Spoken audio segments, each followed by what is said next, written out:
नमस्कार मेरे प्रतियों, मैं विपिन कुमार सिंह आप सभी का आपका अपना यूट्यूब चैनल BTP एजुकेशन 94 में स्वागत करता हूं।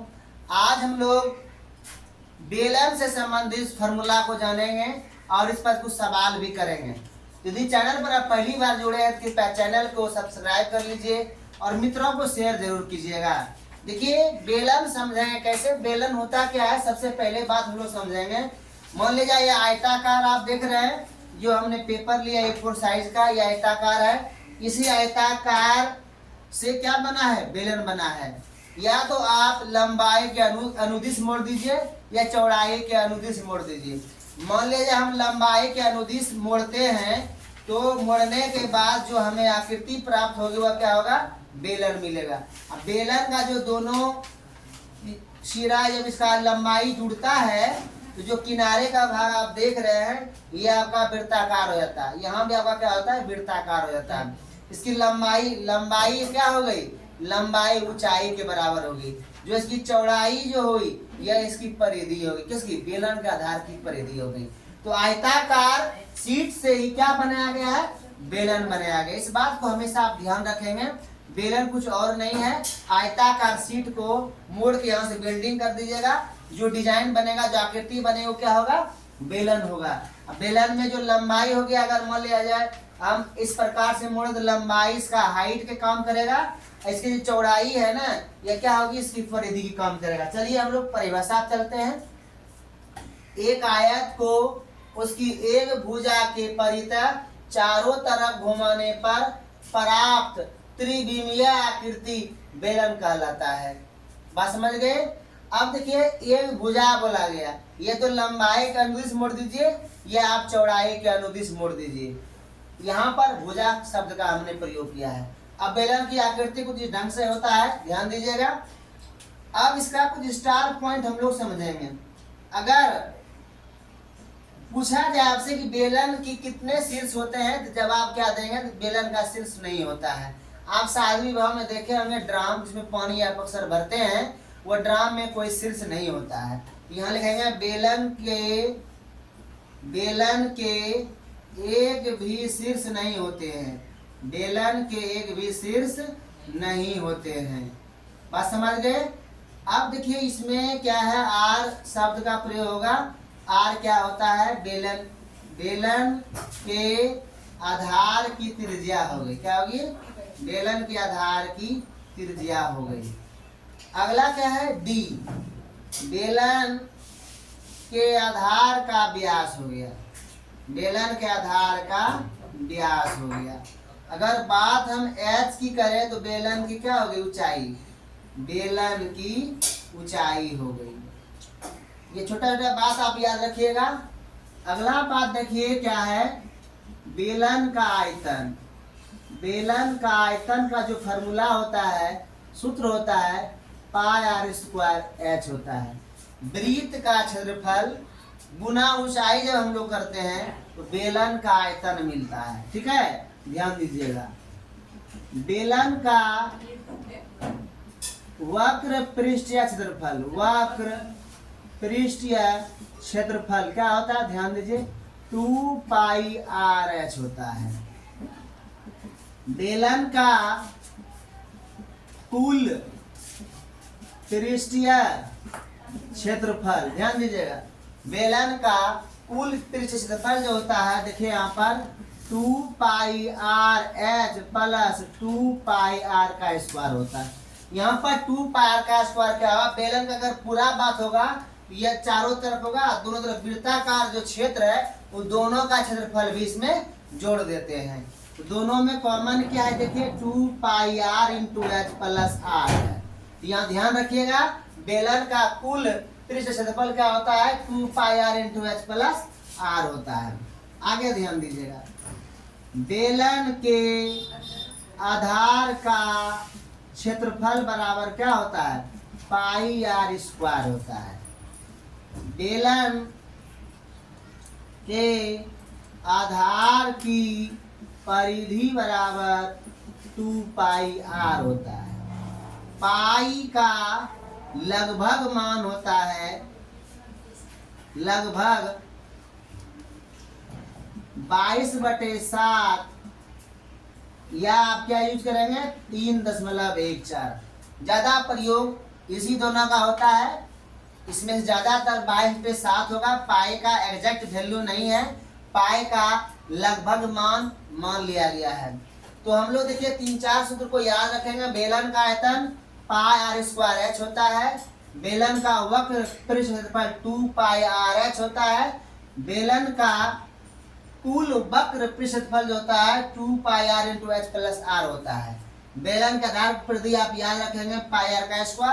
ऐसे वृत्त का क्षेत्रफल भी होता है πr², लेकिन बेलन का जो आधार है वह वृत्ताकार होता है, इसलिए इसका भी क्षेत्रफल क्या होता है πr² होता है। ध्यान रखेंगे बेलन के आधार की परिधि 2πr होता है। अब देखिए बेलन कितना महत्वपूर्ण ये समझिए। क्लास 7 में यदि आप पढ़ रहे हैं वहां भी यह प्रयोग होगा, 8 में आप पढ़ रहे हैं तो वहां भी प्रयोग होगा, 9th में भी आप पढ़ रहे हैं तो वहां भी प्रयोग होगा, क्लास 10th में भी प्रयोग होगा। यानी एक बार बेलन को अच्छी ढंग से अगर आप पढ़ लेते हैं क्लास 8 में भी, तो आपको 8, 9, 10 सभी में काम आ जाएगा। ठीक है, यह सूत्र हुआ, आप सूत्र याद रख लीजिएगा। अब हम सवाल की ओर बढ़ते हैं। देखिए सवाल इसका क्या है, कैसे आएगा सवाल, देखते हैं यहाँ पर।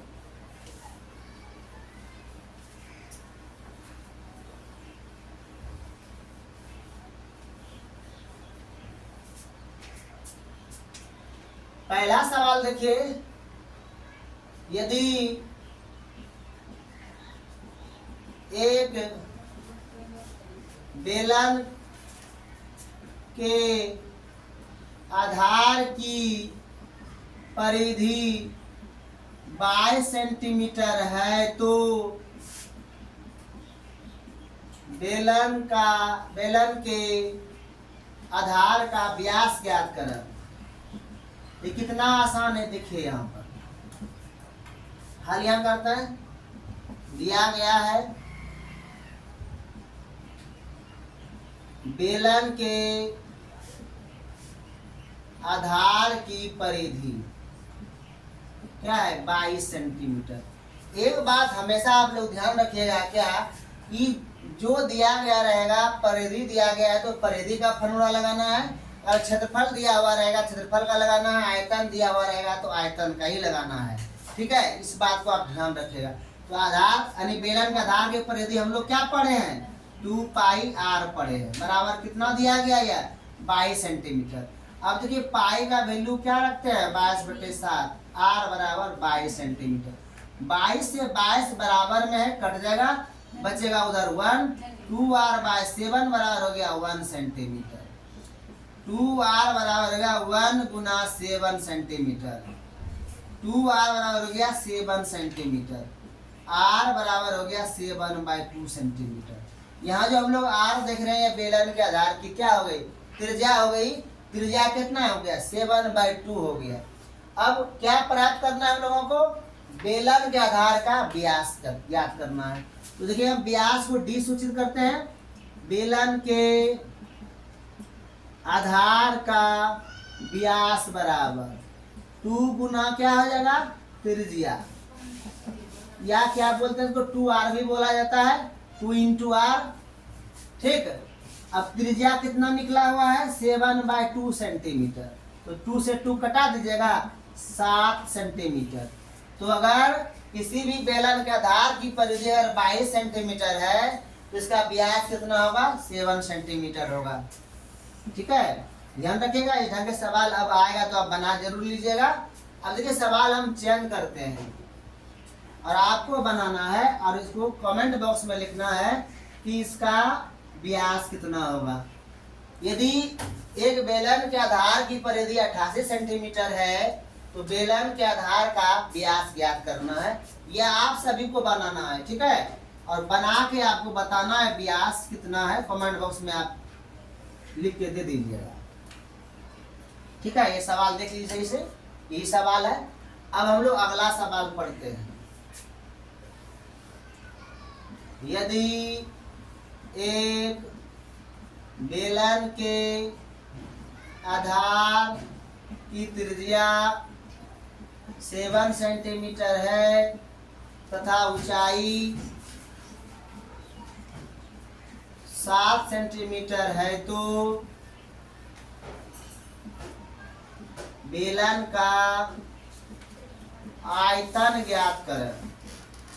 बेलन का आयतन ज्ञात करें। ध्यान दीजिए, बेलन के आधार पे त्रिज्या कितना है 7 सेंटीमीटर और ऊंचाई कितना है 7 सेंटीमीटर।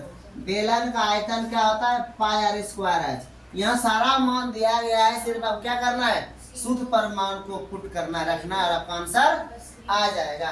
हल देखिए, दिया है बेलन के आधार की त्रिज्या, ध्यान दीजिएगा, r बराबर 7 सेंटीमीटर तथा ऊंचाई बराबर नहीं h बराबर दिया गया है 7 सेंटीमीटर। इसलिए प्रश्न से बेलन का आयतन बराबर क्या हो जाएगा पाई आर स्क्वायर एच। अब यहीं पर मान याद रख, मतलब मान बैठा देना है। पाई का मान क्या होता है बताइए तो 22/7 होता है। आर का मान कितना दिया गया है 7 गुना 7, क्योंकि आर स्क्वायर है तो आर मतलब आर स्क्वायर है तो 7 इसको 2 बार लिखना है। ऊंचाई भी 7 सेंटीमीटर है। यह त्रिविमीय है, बेलन क्या है त्रिविमीय आकृति है, तो यहाँ पर सेंटीमीटर क्यूब होगा आयतन में। ठीक है, 7 से 7 को कटा दीजिए। अब 22 गुना 7 49, इस दोनों को गुना करके यहाँ लिख देना है, वही आंसर होगा। हम गुना कर देते हैं।